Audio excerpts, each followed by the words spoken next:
Hai semua, Assalamualaikum warahmatullahi wabarakatuh and have a great day to all my students. So this time you are going to learn about topic 8, chapter 8, corporate governance. This is a last topic in DPA 5043 audit and assurance subject. Okay, so in bahasa Melayu, corporate governance mean is tadbir urus syarikat. Okay. So this is chapter 8, corporate governance. Okay, so kalau you all tengok kepada gambar yang saya masukkan dalam slide pertama ni, corporate governance ni dia melibatkan beberapa perkara ya. Kita tengok kat sini, kita ada jumpa perkataan rules, kan? Kita ada jumpa perkataan rules kat sini. Rules. Kita ada apa lagi? Kita ada system. Kita ada integrity, kita ada direction, kita ada cooperation, kita ada control, kita ada monitoring, kita ada policy, law, kan? Okay, so this is what corporate governance akan tengok lah. Alright, so again dalam bahasa Melayu, corporate governance adalah tadbir urus. Okay, sebelum kita continue kepada definition, karakteristik dan lain-lain. Okay, so kita akan tengok video terlebih dahulu berkenaan dengan apakah itu tadbir urus corporate yang dapat sumber ni daripada YouTube. Terima kasih kepada penyumbang di YouTube dan saya minta you all tengok dahululah video tersebut.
you all semua dah tengok tadi apakah itu tadbir urus kepada sesebuah negara, kenapa pentingnya tadbir urus tersebut. Jadi apakah kena-mengena tadbir urus tersebut dalam audit and assurance. So kita nak tengoklah.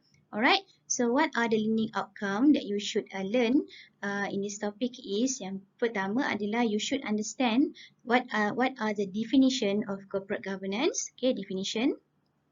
And then you should know how to explain the needs of good governance. Kenapa kena ada tadbir urus yang baik, dan juga terangkan tentang corporate governance element. Okay, corporate governance elements ada 5. So you should know how to explain each element. Alright. So then you will also learn about what are the audit committee. Okay, structure dia macam mana? Okay, roles dia apa? Dan apakah kebaikan, advantages kalau sebuah syarikat tersebut ada audit committee dia. Okay, so let's start on understand the corporate governance part. Okay. Okay, so this is the definitions. Okay, the definitions for corporate governance dia ada banyak lah, tetapi sebenarnya dia adalah gabungan kepada 3 definition yang saya akan terangkan ni. So first adalah corporate governance. Saya akan panggil CG sebab corporate governance tu panjang kan. So saya akan sebut sebagai CG. Okay, CG. Okay, CG ni adalah dikenali sebagai satu proses untuk memperkenalkan promoting business prosperity and corporate accountability with the ultimate objective of realizing long-term shareholder value while taking into account the interest of other stakeholder. Okay, ini adalah definition di bawah MCCG 2017. Okay, so di Malaysia sebenarnya kita dah perkenalkan Suruhanjaya Security SC, Suruhanjaya Commission. Commission Security ataupun SC, dia telah perkenalkan corporate governance punya standard ataupun dia keluarkan satu manual kepada syarikat-syarikat supaya mereka dapat mengamalkan corporate governance yang baik, tadbir urus yang baik. Bermula tahun back 2015 dah ada CG, dah ada MCCG ni. Alright, so dikeluarkan sebulan sekali dia dikeluarkan oleh Suruhanjaya Commission, Suruhanjaya Security ataupun Security Commission SC. Mereka ada manual inilah. Alright, so satunya adalah dikata bila syarikat tu ada corporate governance, secara automatik mereka akan dapat mempertingkatkan prosperity, maknanya meningkatkan image yang baik kepada perniagaan, dan juga akan menunjukkan syarikat tu ada kebertanggungjawabban kepada apa sahaja decision yang mereka buat, accountability. Okay, so apa lagi maksud dia? Dia kata CG lagi, selain itu CG ni juga adalah satu, dia membentuk satu structure yang mengandungi rules, peraturan, praktis, amalan-amalan yang baik ataupun proses-proses untuk dipatuhi oleh company tersebut. Okay.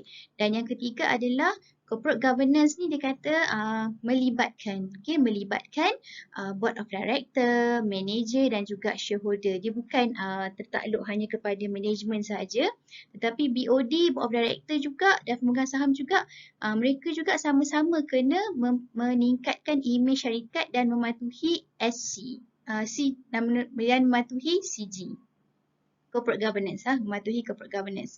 Alright, so definition dia adalah yang pertama adalah satu proses untuk meningkatkan nilai yang baik ataupun imej yang baik kepada sesetengah syarikat, dan dapat membantu syarikat tersebut menunjukkan kebertanggungjawabban, accountability mereka. Yang kedua, CG juga adalah satu struktur yang memaklumkan orang ramai tentang proses, tentang peraturan, tentang praktis amalan-amalan yang baik dalam syarikat tersebut. Dan yang ketiga, corporate governance ni terpakai untuk semua, board of director, management dan juga shareholder. Okay, so itu adalah definition kepada corporate governance.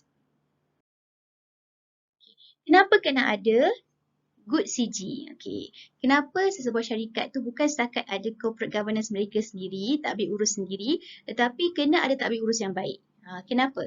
Okay, yang pertama, untuk meningkatkan nama baik ataupun imej syarikat, meningkatkan imej syarikat. Alright.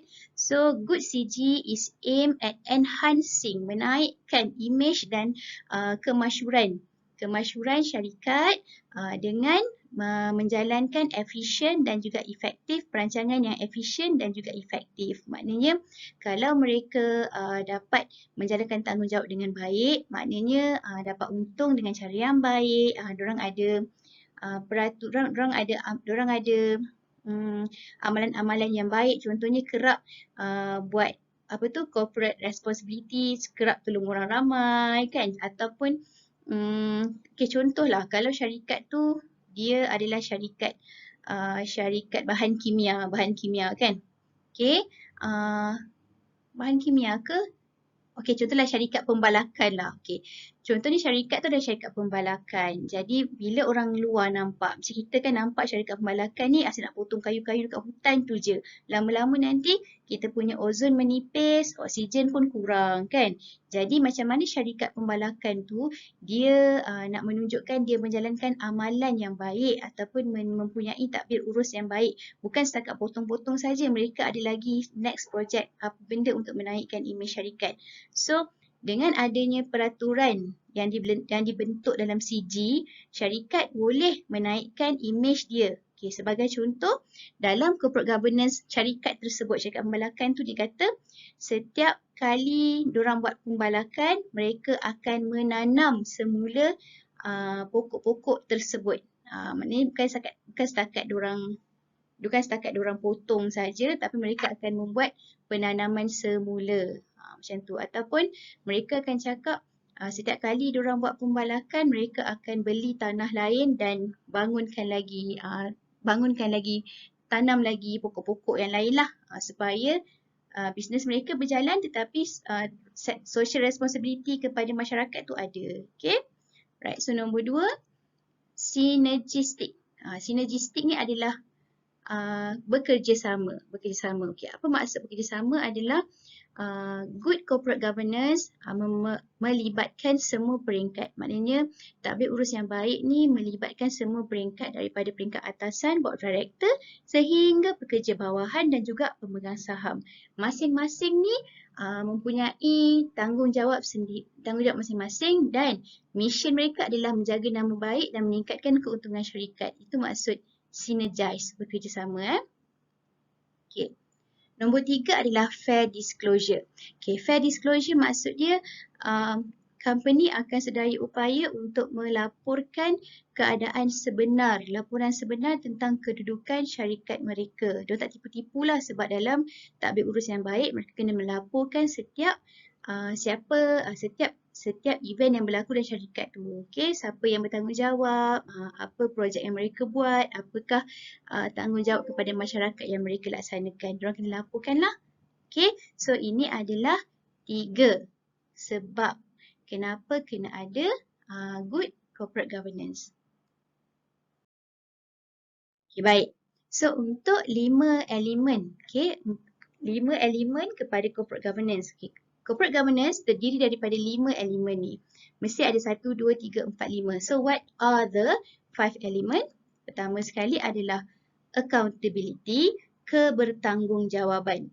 Yang kedua adalah transparency, telus, tak sorok-sorok, tak tipu-tipu. Okay. Nombor 3 adalah regulatory framework. Kena ada peraturan, kena ada step by step, kena ada cara kerja, tata cara kerja. Nombor 4 adalah business ethic and social responsibility. Syarikat mesti ada buat business ethic yang baik. Contohnya kalau dia ada bahan kimia tak buang dekat dalam sungai, dia kena hapuskan dengan cara yang betul lah. Okay, so itu adalah business ethic dan juga social responsibility ni kepada sekitar kepada masyarakat sekitar perniagaan mereka ataupun kepada negara sendiri. Contoh macam tadilah pembalakan kan, Kalau dia potong pokok, dia kena tanam pokok yang baru macam tu. Bukan setakat potong, tak buat apa-apa kan. Kena ada social responsibility. Dan yang kelima adalah administrative structure. Setiap company yang ada corporate governance, nak tahu baik atau tidak, mereka kena ada 5 elemen ni. Termasuk yang kelima iaitu kena ada carta organisasi syarikat mereka sendiri. Administrative structure. So let's have a look at the explanation for each element. Kita pergi kepada accountability dulu.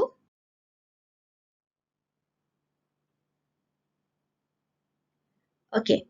So what does it mean by accountability? Dalam bahasa Melayu, accountability adalah kebertanggungjawaan. Okay, contoh.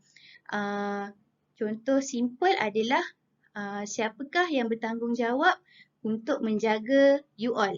Maknanya menjaga you all daripada segi apa? Kalau daripada segi kebajikan, keselamatan adalah ibu bapa lah. Okay, kalau you all berada di institusi pengajian, pensyarah dan juga jiran-jiran sekeliling dan juga rakan-rakan. Ataupun you all sendirilah yang bertanggungjawab kepada diri sendiri kan. So, siapakah yang bertanggungjawab? So, dalam corporate governance kena ada letakkan position tugas dia apa, siapa nama orang untuk setiap kerja yang mereka lakukan. Supaya individu yang nama disebutkan tu, mereka akan buat kerja dengan lebih baik sebab nama diorang dah diletakkan dalam laporan. So, individu or groups in a company, okay. Individu or group in a company who make decision, okay, and take action, kena bertanggungjawab kepada apa sahaja keputusan dan tindakan yang mereka lakukan. Okay. Macam mana kita nak tahu? Dia kata mesti ada, mesti kita wujudkan satu kaedah untuk kenal pasti siapa yang akan bertanggungjawab. Okay. Kenapa? Tujuan dia adalah kalau ada pertanyaan, query ni pertanyaan lah. Okay, pertanyaan tentang sesuatu perkara sama ada baik ataupun sebaliknya, kita boleh tanya terus kepada komiti dan juga board of director. Okay, tak adalah nanti sikit-sikit siapa yang suruh potong pokok, balak tak tahu. Tak boleh macam tu. Dalam good CG kena ada orang yang bertanggungjawab. Okay, kepada setiap decision yang mereka laksanakan kena ada person lah. Okay, so kalau kat sini kita tengok gambar kat sini. Accountability ni dia kata responsible, bertanggungjawab, kena ada komitmen kepada apa sahaja tugas yang diberikan, boleh dipercayai, okay. Trustworthiness, trustworthiness dengan trust samalah, okay. Alright, so kalau kita tengok yang besar-besar ni responsible, trust, okay, komitmen. Mereka-mereka ni akan bertanggungjawab kepada apa yang mereka laksanakan.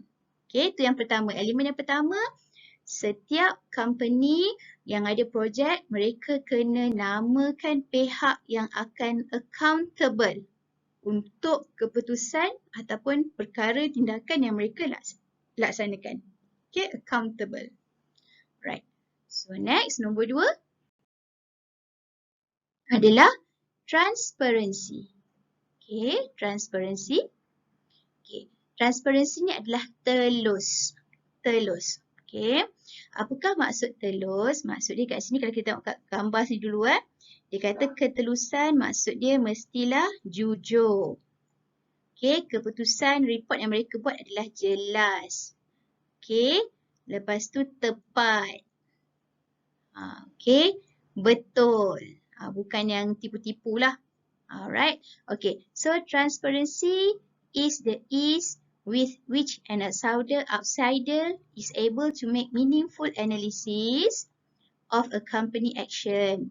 Okay, this is a measure of how good management is making necessary information available in a candid, accurate and timely manner.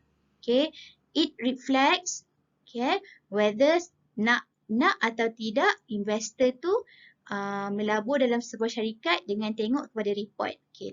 Transparency bermaksud report yang mereka laporkan, iaitu financial reporting ke ataupun non-financial reporting, mereka kena laporkan dengan tepat, dengan dengan jujur, dengan jelas, tak ada selindung-selindung.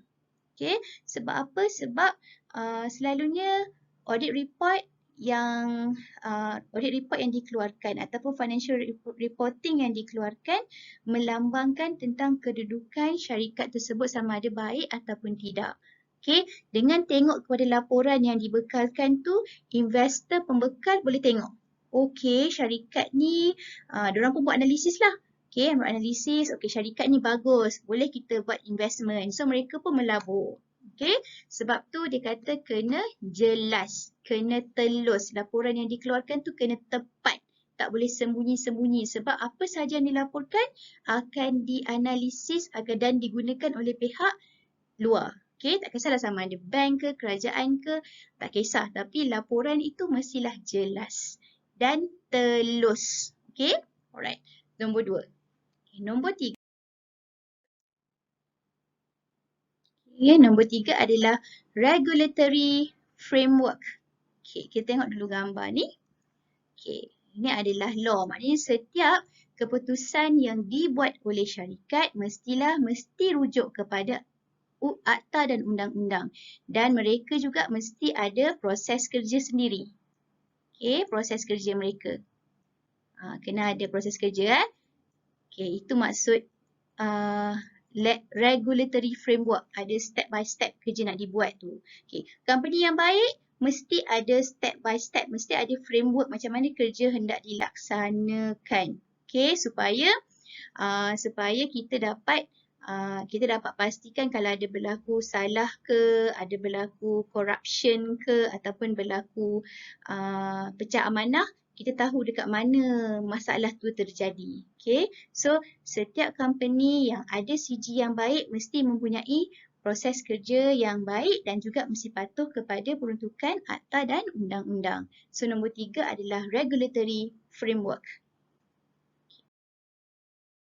Nombor 4, okay, ini yang saya katakan tadi, business ethic and social responsibility. Okay. Syarikat yang mempunyai corporate governance yang baik, ada tadbir urus yang baik, mereka tu selalunya mempunyai etika bisnes yang baik dan juga sentiasa menyumbang kepada kawasan sekeliling mereka lah. Okay. Ataupun mereka ada menyumbang kepada rumah anak yatim ke, rumah orang tua ke, buat jalan ke, macam tu. Kena ada business ethic yang baik dan juga social responsibility. Selalunya company yang ada banyak buat bisnes dia melibatkan sumber bumi ataupun melibatkan hasil bumi lah, sama ada pokok ke, biji timah ke, kan. Mereka selalunya lebih banyak membuat social responsibility untuk mengelakkan berlaku non-discriminatory, non-exploitative, okay, dan juga masalah kepada human right. Mereka kalau boleh nak orang luar, masyarakat pandang company dia baik walaupun bisnes yang mereka buat tu sebenarnya merosakkan alam sekitar, tapi mereka mencuba untuk memperbaiki kehidupan ataupun sumber bumi yang lain. Okay? Right. So kena ada good business ethic dan juga social responsibility. Okay, kat sini kita tengok gambar. Dia kata business ethic ni selalunya melibatkan morality lah. Morality. Okay, ramai orang tak suka pembalakan dibuat. Tapi kalau tak buat pembalakan, macam mana nak buat tak dapat kertas, nak buat rumah dan sebagainya menggunakan hasil kayu kan. So boleh buat, tetapi company tersebut kena ganti dengan tanaman yang lain. Macam itulah. Okay.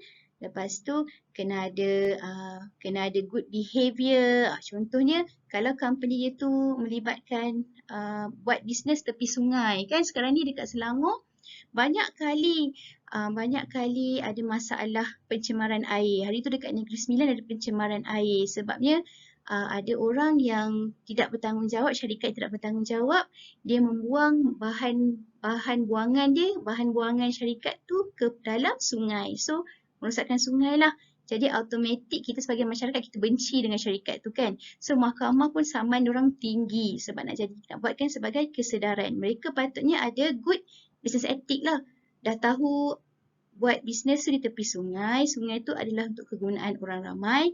Sepatutnya dia ada responsibility yang tinggi. Janganlah buang dalam sungai kan bahan-bahan perniagaan diorang tu.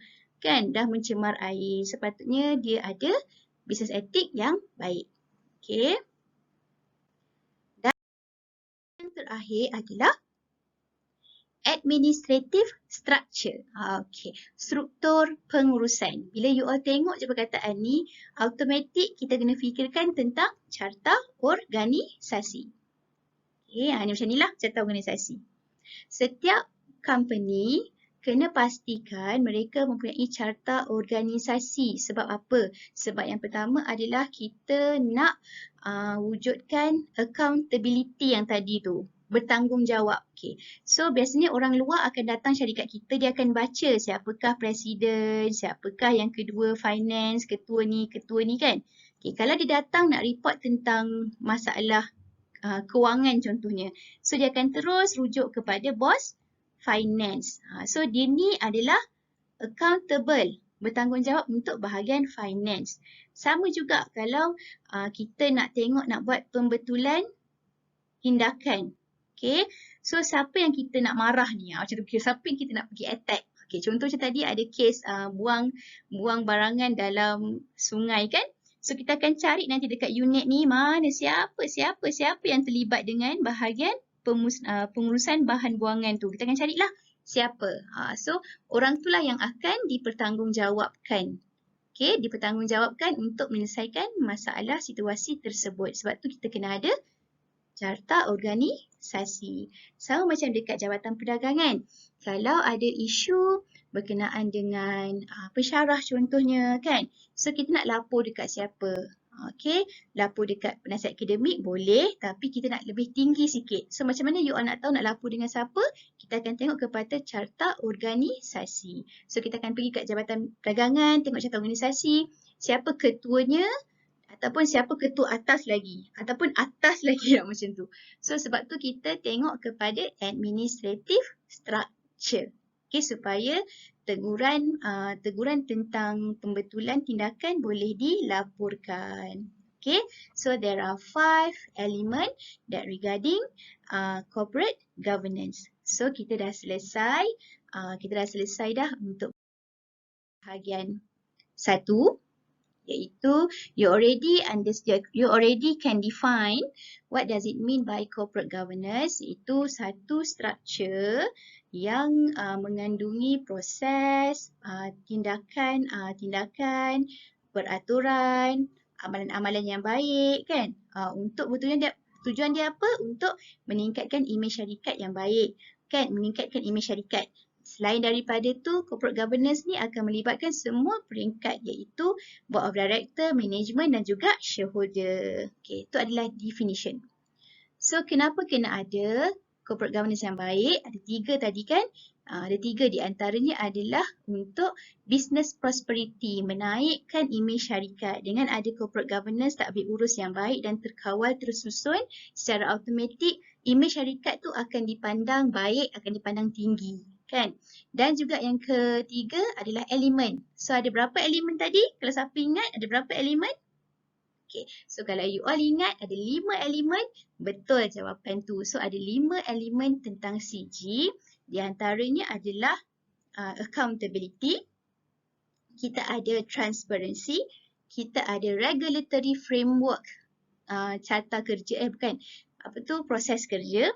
Kita ada business ethics and social responsibility dan last sekali adalah administrative structure. So ada 5 elemen berkenaan dengan corporate governance element. So sekali lagi dalam bahasa Melayu, corporate governance adalah tadbir urus ataupun peraturan syarikat lah. Macam tu, peraturan Okay, so now we are going to learn about second subtopic, which is about audit committee. So dalam audit committee ni kita akan belajar tentang structure. Okay, kita akan belajar tentang structure, struktur audit committee, rules audit committee dan juga advantage. Okay, advantage of audit committee. Okay. So let's start.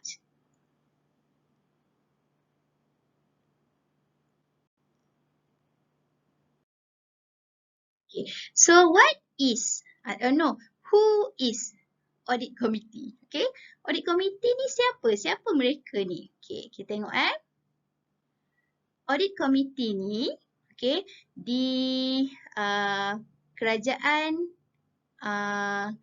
anggap audit committee ni adalah badan ataupun pihak yang akan memantau ataupun melihat dan mengawal fungsi syarikat.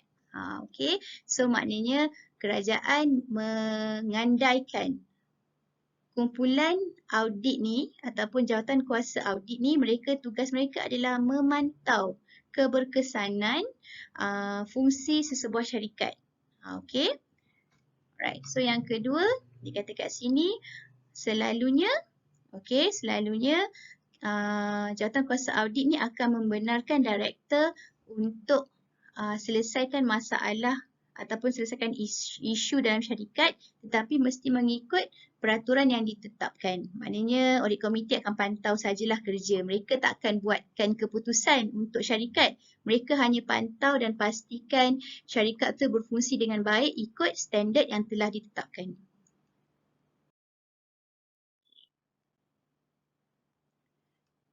Okay.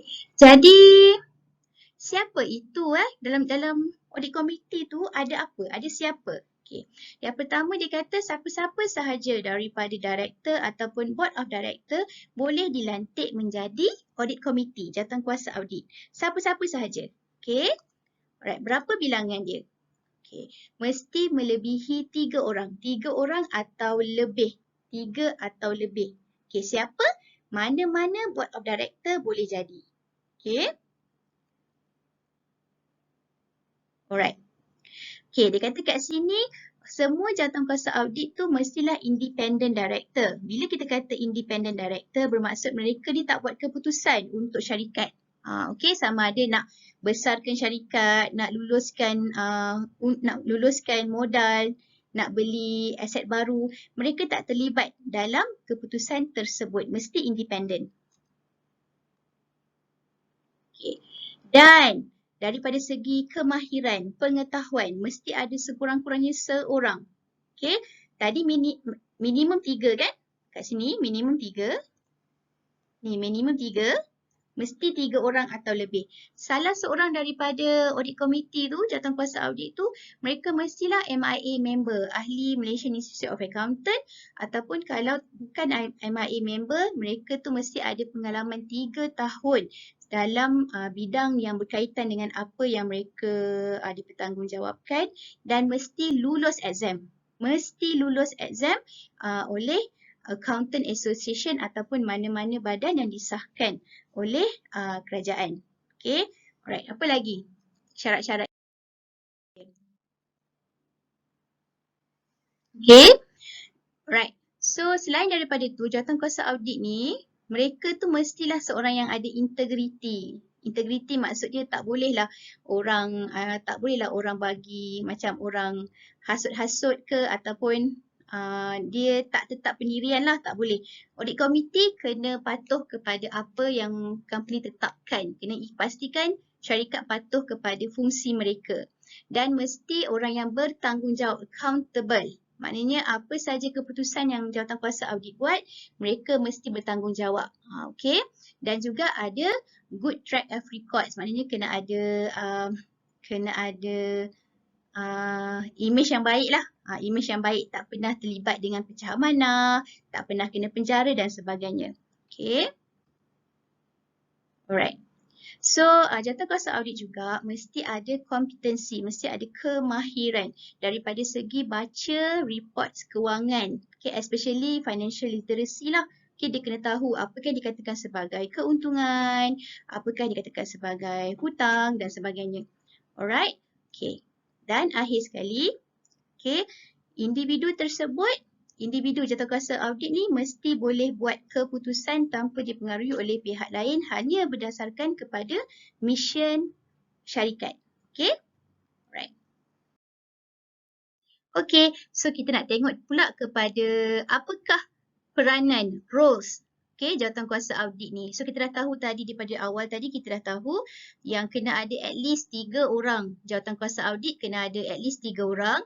Mereka tu mesti daripada independent director, tak buat keputusan untuk syarikat. Salah seorang daripada jawatankuasa audit tu kena jadi ahli MIA ataupun mempunyai 3 tahun pengalaman dan lulus dalam peperiksaan accounting bodies. Alright, selain daripada tu mereka tu mestilah orang yang integriti, accountable, tak ada rekod jenayah, pandai dalam membaca laporan kewangan, pandai nak buat keputusan tentang perancangan strategik kan. So itu adalah antara ciri-ciri audit committee. So apakah peranan mereka pula? Okay, so kita ada, saya nyatakan kat sini ada 5 peranan. Okay, yang pertama adalah mereka akan melihat, okay, oversight, melihat, memahamkan, memberi pendapat, pandangan tentang financial reporting dan lain-lain kawalan dalaman syarikat. Okay. Yang kedua, audit committee ni juga diorang bertanggungjawab untuk melihat, memeriksa, okay, semua kaedah perekodan dan juga keputusan yang dibuat oleh syarikat lah. Contoh kalau syarikat nak laporkan tentang keuntungan, tentang jumlah pendapatan, sebelum laporkan tu audit committee akan check dulu kesahihan laporan tersebut. Okay. Yang ketiga adalah juru-audit akan memantau risiko. Okay. Kawalan risiko syarikat. Contoh, kalau syarikat nak umumkan dividen 100% contohnya. So, apa akan jadi pada tahun berikutnya? Adakah syarikat boleh beli aset baru? Ataupun sebaliknya. Ataupun kalau tahun ni syarikat buang banyak ramai pekerja. So, apa risiko-risiko yang akan berlaku? So, jawatankuasa audit akan lihat situasi tersebut. Keempat adalah melihat kecukupan proses audit, fungsi dan juga kerja yang dibuat oleh audit dalam. Okay, dia nak tengok diorang ni dah buat kerja betul-betul ataupun ada buat sampel ke ataupun ada miss step ke ataupun ada tak tengok mana-mana. So, jawatankuasa audit akan tengok juru audit dalam tu dah buat kerja mereka ataupun tidak. Dan yang terakhir, okay, audit committee ni juga akan bertanggungjawab untuk membaca ataupun melihat laporan daripada juru audit luar tentang kedudukan syarikat dan apakah jawapan daripada manajemen kepada external audit. Sebab jawatankuasa audit ni mereka yang akan tengok semua tu. Okay, mereka yang akan tengok betul ataupun tidak. Alright. So, apa yang bagusnya bila ada jawatankuasa audit? Okay, dalam syarikat, memang ada juru audit dalam. Juru audit dalam ni mereka akan memantau kerja-kerja unit, kerja-kerja bos, kerja-kerja accountant dan sebagainya lah. Mereka akan tengok. Okay. Tetapi apa pula fungsi jawatankuasa audit? Jawatankuasa audit ni fungsi mereka adalah pantau kerja juru audit dalaman. Mereka tu individu tengah-tengah lah. Ini auditor luar, ini auditor dalam di syarikat. Okay, so jawatankuasa audit ni dia akan make sure apa saja yang juru dalam buat dan juga yang lain-lain ni buat telah dilaksanakan dengan sempurna. Juru audit luar pula sebelum nak laporkan kepada syarikat, kena bincang dulu dengan jawatankuasa audit. Okay, alright, itu adalah tugas jawatankuasa audit lah. Sebenarnya dia adalah yang memantau kerja juru audit dalam dan yang lain. So, apakah kebaikan ada audit committee? Okay, yang pertama, dia kata dengan adanya audit committee, mereka ni akan menjadi sebagai facilitate di antara management dengan external auditor. Okay, tentang tugas masing-masing. So, audit committee dia akan make sure external audit buat kerja seperti yang diamanahkan, manakala manajemen pun buat kerja seperti yang diamanahkan. So, dia ni yang duduk tengah-tengah. Okay, dia akan jadi orang yang facilitator lah, pemudah cara antara dia ni, pihak luar dan pihak dalam. Okay, nombor dua. Jawatankuasa audit dia akan make sure, dia akan pastikan mereka telah memeriksa mereka telah memeriksa kerja-kerja audit dalaman. Okay, supaya apa? Supaya kualiti yang dihasilkan, laporan yang dihasilkan oleh internal dan external audit ni baik. Sebab dia dah pantau. Ada pihak lain yang pantau. Ada 3 pihak. Internal audit buat, audit committee, external audit. So, ni dah tengok dah. Okay. Yang ketiga adalah dengan adanya jawatankuasa audit, akan kurang masalah surprise ni. Surprise maknanya juru audit, jawatankuasa audit, dia dah tahu dah apa sahaja kelemahan yang berlaku dalam syarikat dia melalui laporan yang dibuat oleh external audit. Ataupun mereka ni dah tengok dah risiko. Sebab tadi kan ada 5 fungsi kan. Di antaranya adalah pengenalpastian risiko. Sama ada risiko pecah amanah ke, risiko nak bankrupt ke. Dia dah tengok dah. So takkanlah ada tiba-tiba ada cakap tak tahu pun. Tak ada. Takkan wujud perkara itu sebab audit komiti ada untuk pantau. Okay. Dan yang last sekali adalah audit komiti dia akan bekalkan maklumat tambahan kepada manajemen dalam sebarang keputusan yang nak dibuat pada kemudian harinya. Kenapa audit komiti ni audit komiti ni tugas dia begitu? Sebab as internal audit, dia hanya pantau kerja-kerja dalaman sahaja. Okay, tetapi untuk fikirkan masa depan, fikirkan risiko, fikirkan macam mana nak tingkatkan imej syarikat dan sebagainya adalah tugas jawatankuasa audit. Sebab itulah ada kebaikan. Okay, ada wujudnya kebaikan bila sebuah syarikat tu dia ada audit komiti. Alright. Okay, so this is all we have been learned about audit committee. So macam tadi, you all dah belajar tentang corporate governance kan? Okay, kita dah belajar tentang define, kita dah belajar tentang kenapa kena ada dan juga 5 elemen. Dan baru saja tadi kita belajar tentang structure of audit committee. Okay, siapakah itu audit committee, berapa orang, apakah kemahiran yang mereka perlu ada, apakah kelayakan yang mereka ada. Okay. Dan juga you all belajar tentang peranan. Ada 5 peranan audit committee. Okay, di antaranya adalah risk assessment lah. Okay, ataupun cara baca. Okay, membaca, mereview. Dia review, semak financial laporan yang dikeluarkan oleh audit dalam dan juga audit luar. Okay, dan kita juga belajar tentang penting lah.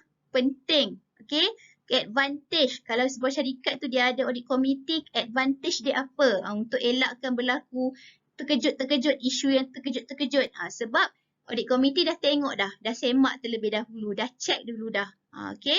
So, ini adalah cerita berkenaan dengan topik 8, iaitu kena ada corporate governance yang baik supaya dapat meningkatkan imej syarikat. Lepas tu dapat bagi orang luar pandang syarikat kita baik, tak ada masalah. Okay, cara dia macam mana adalah dengan melantik audit committee. Audit committee ni dia akan semak semua-semua tu lah supaya tak berlaku accountability tu kena ada. Lepas tu report yang mereka keluarkan tu kena jelas kan? Tadi kan ada transparansi kan? Laporan yang dikeluarkan tu kena jelas, tak boleh tipu. Siapa yang check tu? Audit committee lah yang check. Alright. Okay, so this is what is all about regarding to corporate governance. Alright, so I think